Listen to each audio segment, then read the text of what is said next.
From r/maliciouscompliance.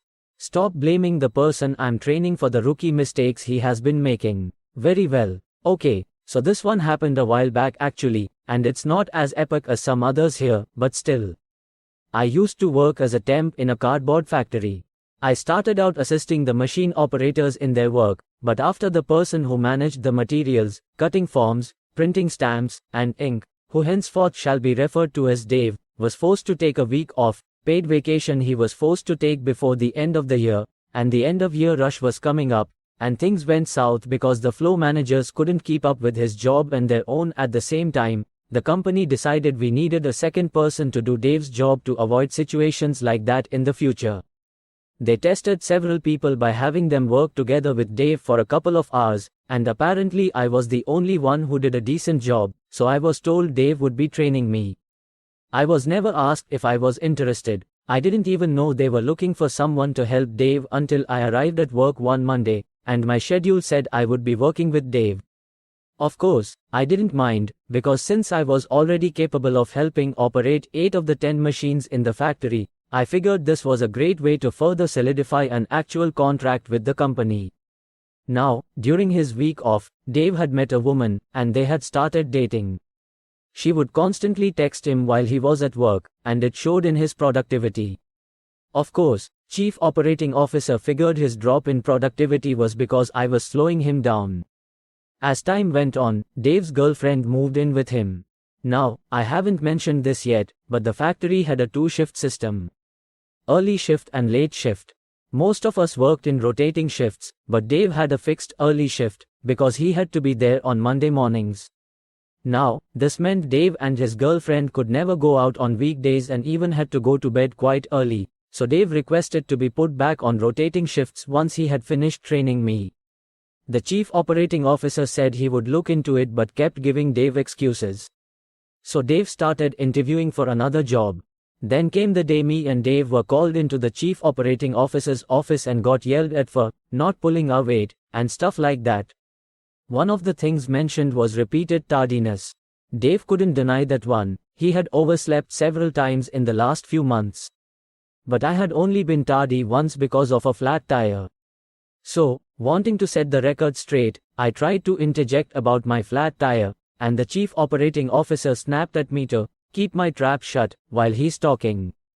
So after his rant and he dismisses us from his office, I once again bring up the flat tire, and he just snaps at me again that I should have just avoided having a flat tire.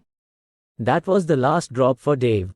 He got home, wrote his letter of resignation, mailed it to the Chief Operating Officer, and accepted one of the job offers he had gotten that week. For the next 3 months, I'm stuck doing all the work on my own. Also during this time, due to a change in the laws in my country, I might become homeless, unless I get a contract. So I start asking the Chief Operating Officer for a contract, since I've been there 2.5 years as a temp at that point. Just like with Dave, he keeps giving me excuses. After an incident with them refusing any vacation time request I put in that included a Monday, they finally gave me someone to train to be my second. Let's call him Abdul. About a month after I started training Abdul, I got called into the flow manager's office. Apparently a mistake was made somewhere, and he asks me how that happened. Now that was the first week I was letting Abdul work independently without me constantly telling him what to do. So I tell the flow manager that Abdul had done that job and I had not yet had the chance to inspect his work. The flow manager grumbles but just dismisses me. A week later, I get called in again for a similar situation. So again, I point out that Abdul is learning and mistakes will be made. So this time the flow manager blows up at me that I have to stop blaming everything on Abdul, and if I blame one more mistake on Abdul being a rookie, he's getting me fired. This is where the compliance comes in. Around the same time, me and Abdul were put in opposing shifts. My first order of business every day would be to double-check all of Abdul's work and fix any mistakes. I couldn't inform him of his mistakes, so he kept making them. Abdul also started to get sneaky. You see, part of our tasks had to be done in an area of the factory where only the two of us would frequently go, so Abdul would do all the work that was to be done where people could see him work, leaving me with all the tasks behind the scenes, meaning I was never anywhere to be found. We also had these big barrels of ink, which were hooked up to a machine that mixed the basic colors of ink into other colors. Abdul had always refused to change these barrels when they were empty. He would usually state he hadn't had time, even though making sure those barrels weren't empty was a priority job.